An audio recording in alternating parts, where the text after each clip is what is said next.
यहाँ सिद्ध योग शक्ति दरबार में प्रत्येक रविवार को ध्यान कार्यक्रम का आयोजन हो रहा है।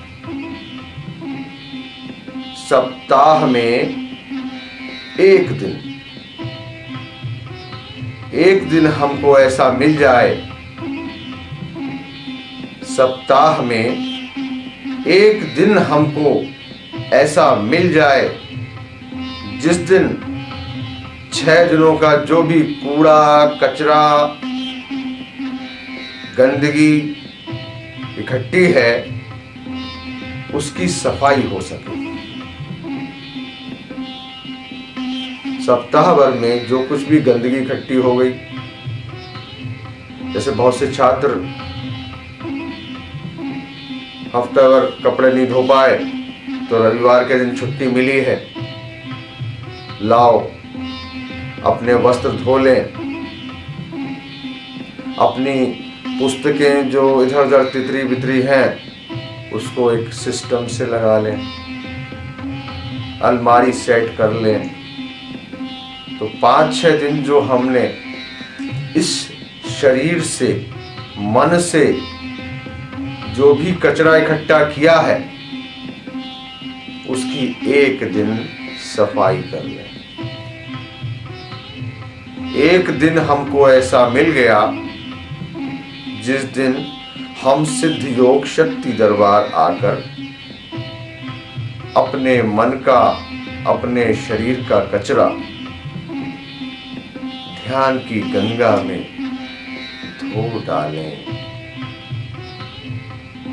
हम शुद्ध हो जाएं, हम पवित्र हो जाएं। तो सप्ताह में एक दिन हमको मिलता है, इस दिन ध्यान कार्यक्रम का आयोजन हो रहा है रविवार के दिन। अभी तो 12 बजे से 3 बजे का समय चल रहा है। तो साल में 365 दिनों में 52 दिन हमको मिल रहे हैं। केवल 52 हफ्ते, 52 दिन, 52 रविवार हमको मिलते हैं। जो लोग इस दिन को एक उत्सव के रूप में मनाते हैं, 6 दिन बड़ी आतुरता से इसका इंतजार करते हैं कि आज रविवार का दिन आएगा, आज मैं शक्ति दरबार जाऊंगा,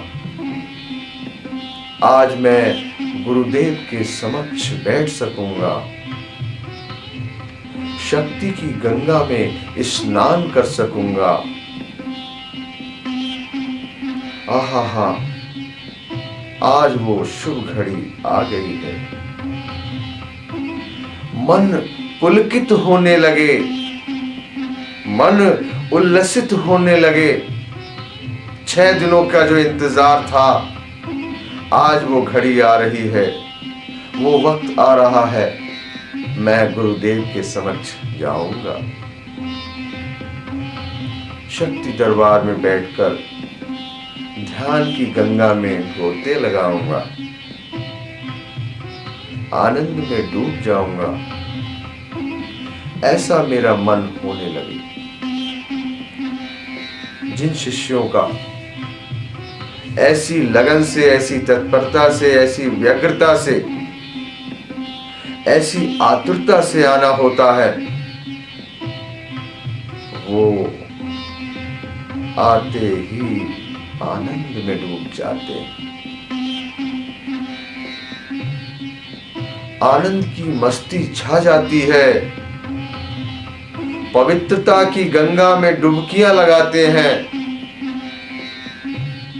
भाव विभोर हो जाते हैं, अध्यात्म मार्ग खुल जाता है। जो रास्ते का बैरियर था वो हट जाता।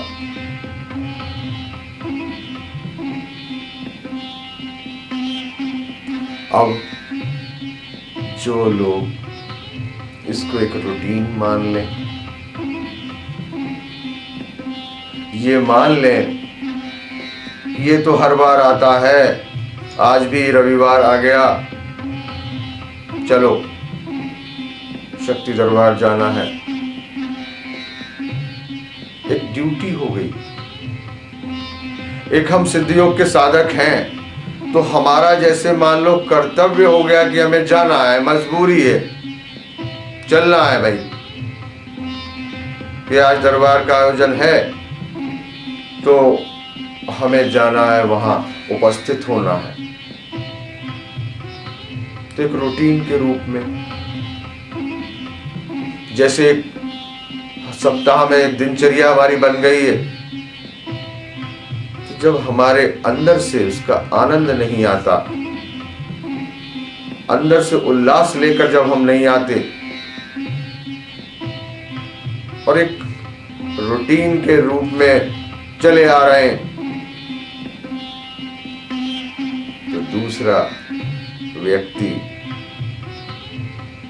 जो मन में उल्लास लेके बैठा है, उसमें और तुम में बहुत दूरी हो जाती है। ऐ मेरे साधकों, इस दिन को एक उत्सव के रूप में मना लो, एक आनंद के क्षणों के रूप में मना लो। तुम्हारे जीवन में क्रांति आ जाएगी, तुम्हारे जीवन में वो सब कुछ घटित होगा जो विरलों को मिलता है।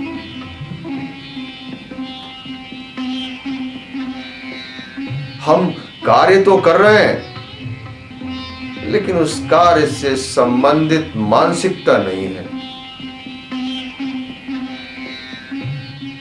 शब्द भी बोले जाते हैं, लेकिन उस शब्द के भावार्थ में मन नहीं। कहते गुड मॉर्निंग, अब सुबह उठे गुड मॉर्निंग कर ली और आगे बढ़ गए। अब वो गुड मॉर्निंग नहीं है, बहुत परेशान होके उठे हैं, बहुत भारी मन से उठे हैं। गुड मॉर्निंग कहते ही अनुभव होने लगे अच्छी सुबह, आनंदमयी सुबह, सुप्रभातम, आनंद, अच्छा, शुभ। उसकी अनुभूति भी हमको शब्दों के साथ में कहते ही उसका अर्थ भी हमारे सामने प्रकट हो, हमारे मन में वो अर्थ भी आ जाए, तब वो शब्द और अर्थ, शब्द का महत्व प्रकट होता है। शब्दों का जब तक अर्थ प्रकट नहीं होगा मन में, तो महत्वहीन हो जाते हैं। कहते हैं कि good morning, good morning, good morning, good morning sir. अब गुड मॉर्निंग नहीं है, बस खाली एक औपचारिकता है, उसका अर्थ साथ में लेकर हम नहीं जी रहे। एक रूटीन हो गया, एक चला आ रहा है, एक दिन प्रतिदिन का काम है, एक व्यवस्था है, उसमें अपना नमस्ते कह देना, नमस्ते, प्रणाम, पैर छूना, पैर छू रहे हैं। बहू सास के पैर छू रही है, इस कर्म में इसका अर्थ साथ में हमारे मन में प्रकट नहीं हो रहा। पैर छूने का मतलब जानते हो? नतमस्तक होना, चरणों में झुक जाना। तो कर्म तो कर लिया, लेकिन अर्थ जो मन में प्रकट होना चाहिए था, वो अर्थ प्रकट न होने से कर्म केवल रह गया, उसका पूरा प्रकटीकरण नहीं हुआ। पैर छू के भी बहू गई, अंदर जाके वो तू में शुरू हो गई। थोड़ी देर बाद माँ जी ने कुछ कह दिया और वो शुरू। क्यों? बहू, तुमने तो सुबह उठते ही सास ससुर के पैर छुए थे, चरण स्पर्श किए थे, नमस्कार किया था। नमस्कार, मैं आपको नमन करता हूं, मैं आपको प्रणाम करता हूं। खाली कह दिया, कर्म कर दिया, साथ में अर्थ लेके हम नहीं जी रहे हैं। केवल बाह्य रूप में शब्द बोल देते हैं या बाह्य रूप में कोई कर्म कर देते हैं। मंदिर जा रहे हैं, मन में उल्लास नहीं है, चले जाओ मंदिर, कर लो पूजा। जब तक हम अपना कर्म किए जाएंगे, शब्द बोले जाएंगे, लेकिन शब्दों के अर्थ में नहीं जाएंगे, क्या कह रहे हैं, क्या बोल रहे हैं, बोलने के साथ ही उसका अर्थ मन में प्रकट हो जाए, तस्वीर खिंच जाए। मैं कहूं गाय, तुम्हारे अंदर एकदम गाय का चित्र सामने आ जाए। गाय खड़ी है, काली गाय, सफेद घोड़ा, कहने के साथ ही चित्र अंकित हो गया। सफेद घोड़ा, काली गाय सामने प्रकट हो गई।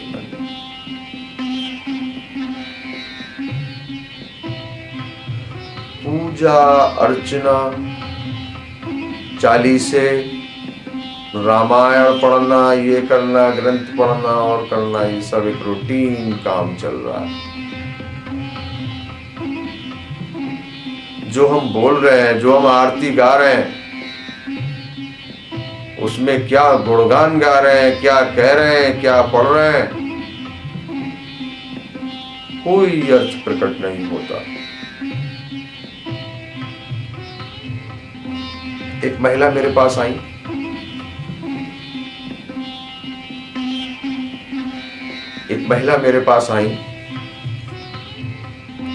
बहुत परेशान। बोले महाराज जी, मैं 20-25 साल से बहुत दुखी हूं, 45 वर्ष की आयु, जब से विवाह हुआ है बहुत दुखी हूं। विवाह होने के बाद सामंजस्य न होने से विचारों का, अन्य चीजों का झंझट शुरू हो जाती है। तो उनका जब से विवाह हुआ, उन्होंने बताया कि चैन नहीं मिला है, बहुत परेशान रहती हूँ, बहुत दुखी रहती हूँ।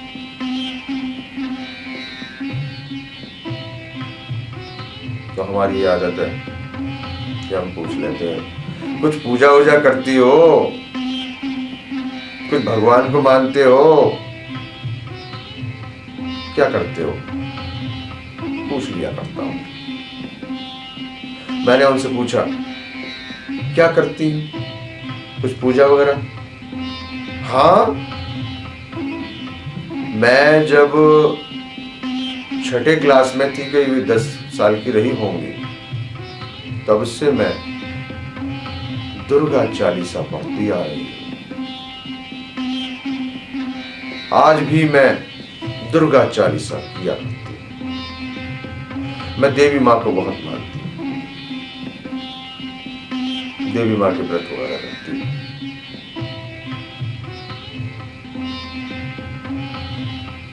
हमने उनसे कहा, दुर्गा चालीसा पढ़ती हूँ, बचपन से पढ़ती आ रही है, अरे बंद करो ये दुर्गा चालीसा पढ़ना, छोड़ दो।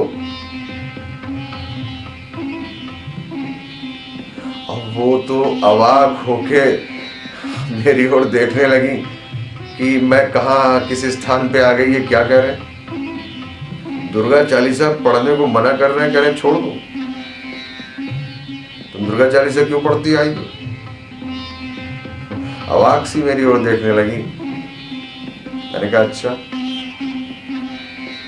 दुर्गा चालीसा तो याद होगा, पढ़ो।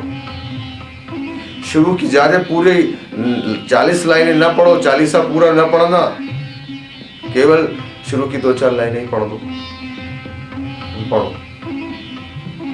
तो उन्होंने पढ़ना शुरू किया। क्या? नमो नमो दुर्गे सुख करणी, नमो नमो दुर्गे सुख करणी, नमो नमो अम्बे दुख हरणी, नमो नमो दुर्गे सुख करणी, नमो नमो अम्बे दुख हरणी।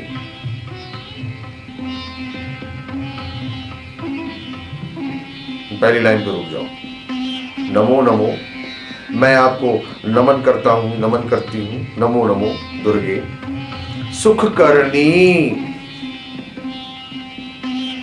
तुम सुख देने वाली हो, सुख करने वाली हो, सुख प्रदान करने वाली हो, कृपा लुटाने वाली हो।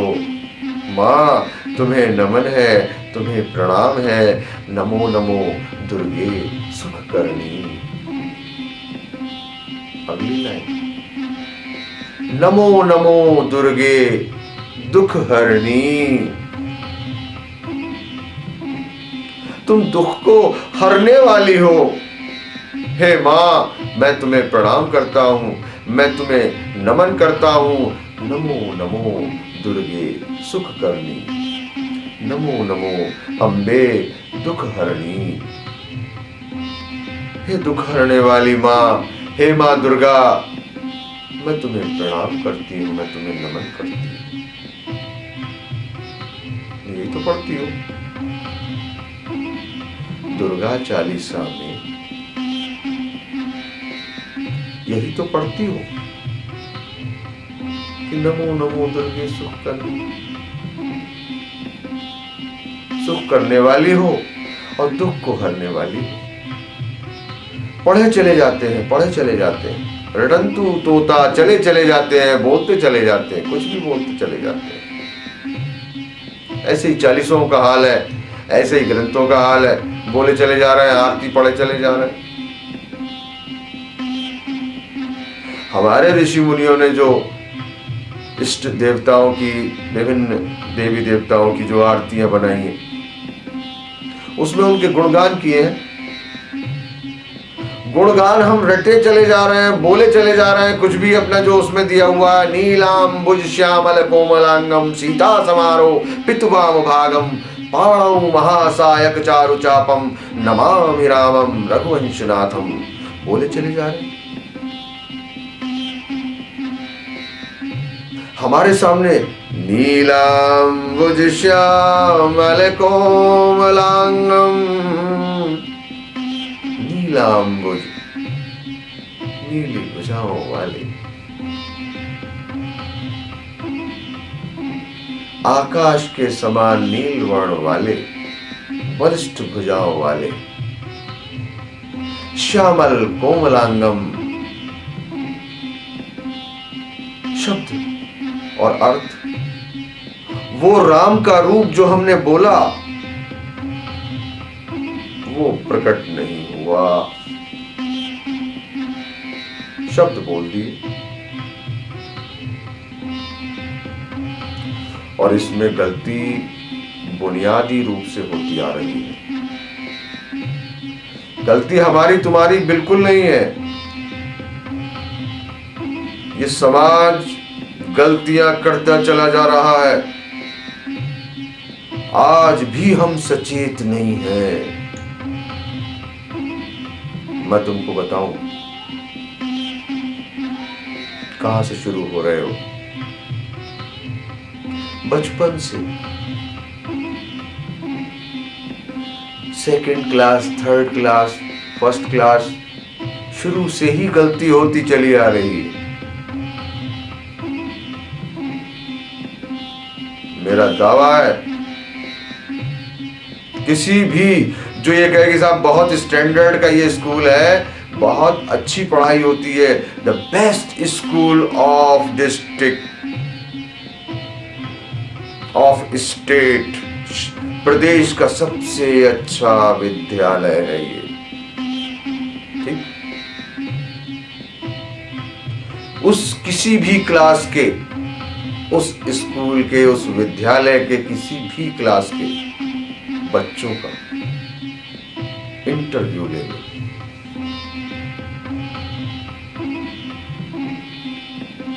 हिस्ट्री की किताब ले लो, ज्योग्राफी की किताब ले लो, सोशल स्टडीज की किताब ले लो, कोई पुस्तक ले लो। बच्चे को बुलाओ, उससे उस पाठ के बारे में, उस अर्थ को पूछो क्या है। तुमने अभी कोई सोशल स्टडी पढ़ी, कोई उसमें लेसन पढ़ा, इस सेंटेंस का अर्थ बताओ, पूरे पाठ का क्या मतलब है बताओ, तुमने पढ़ा है अभी?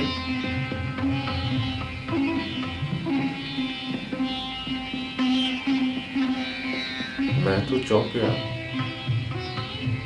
बच्चे से पूछा, क्वेश्चन आंसर सुन लीजिए, क्वेश्चन आंसर, क्वेश्चन किया,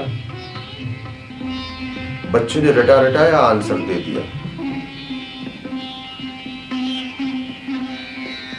प्रश्न, प्रश्न पूछा, प्रश्न का अर्थ नहीं मालूम, ये प्रश्न क्या है, इसका ज्ञान बच्चे को नहीं है। जो प्रश्न पूछा गया वो प्रश्न क्या है नहीं मालूम, प्रश्न ही नहीं मालूम, उत्तर दे दिया, रटा रटाया है वो उत्तर दे दिया,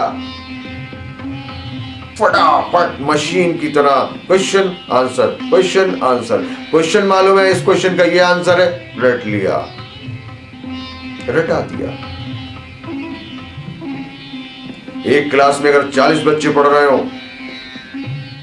बहुत ताज्जुब होगा कि शायद 10 बच्चे जो मेधावी किस्म के होंगे, जो बहुत जागरूक किस्म के होंगे, शायद वही बता पाए 40 में 10, बहुत बहुत है 40 में 10, शायद 10 ना निकले। कहते ना कि स्कूल का रिजल्ट 100% रहा, 99% रहा, बहुत बढ़िया स्कूल है, सब बच्चे पास हो गए, इतना अच्छी परफॉर्मेंस है कि सारे के सारे सवाल हल हो गए, सारी चीजें सब जान ली उन्होंने, बच्चों ने समझ ली, आगे बढ़ गए, पास हो गए।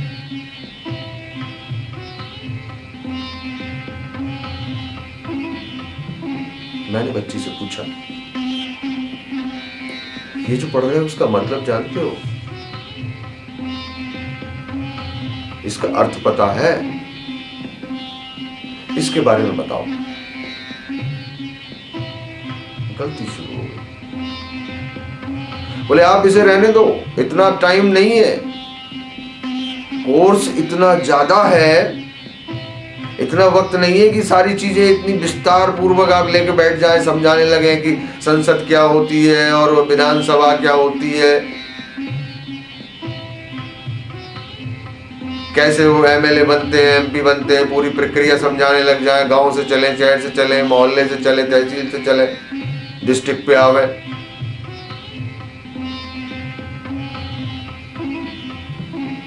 कोई भी विषय ले ले, भौगोलिक स्थितियों के बारे में ले ले, इतिहास के बारे में ले ले, एक ही इतिहास है, रटा रटाया है, तो उसमें कोई बदलाव नहीं होना है, लेकिन बहुत मुश्किल हो जाती है रटे रटाए आंसर।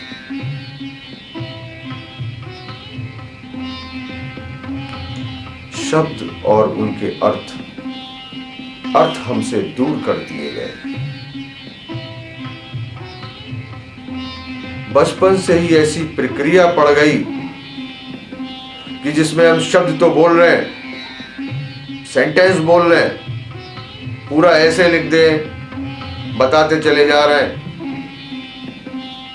लेकिन अर्थ हमारे सामने नहीं प्रकट होते। तो मन का कंप्यूटर इसी तरह हमारा ये जो माइंड है, ये मस्तिष्क, इसका कंप्यूटर इसी तरह ऑन होता है और फीडिंग करके और अपना काम चला लेता है।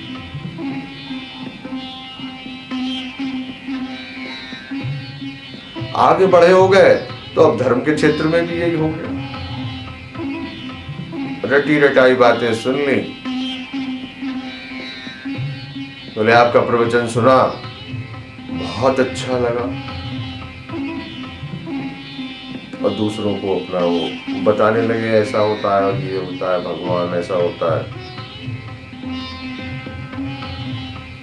रटी रटाई बातें। अर्थ का प्रकटीकरण नहीं होता। अर्थ जब तक हमारे सामने नहीं उभरेगा, मीनिंग, मतलब, जो शब्द है वो समूल सत्ता के साथ में प्रकट हो,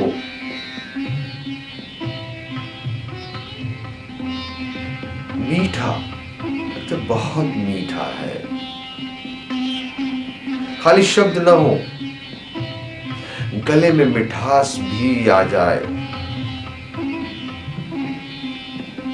कहते वो खट्टी खट्टी इमली, बड़ा खट्टा खट्टा नींबू था, बड़ा खट्टा अचार था, तो खट्टा कहते ही तुम्हारे गले में एक, तुम ऐसे करने लगो, रस सा बन जाए।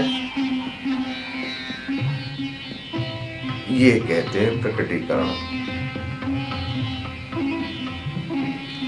शब्द खट्टा मीठा कहने के साथ यदि तुम्हारे तालुमूल में एक रस आ जाए तो तुम्हारे कहने का और अर्थ का तालमेल एक साथ हुआ और वो प्रकट हुआ, रस आ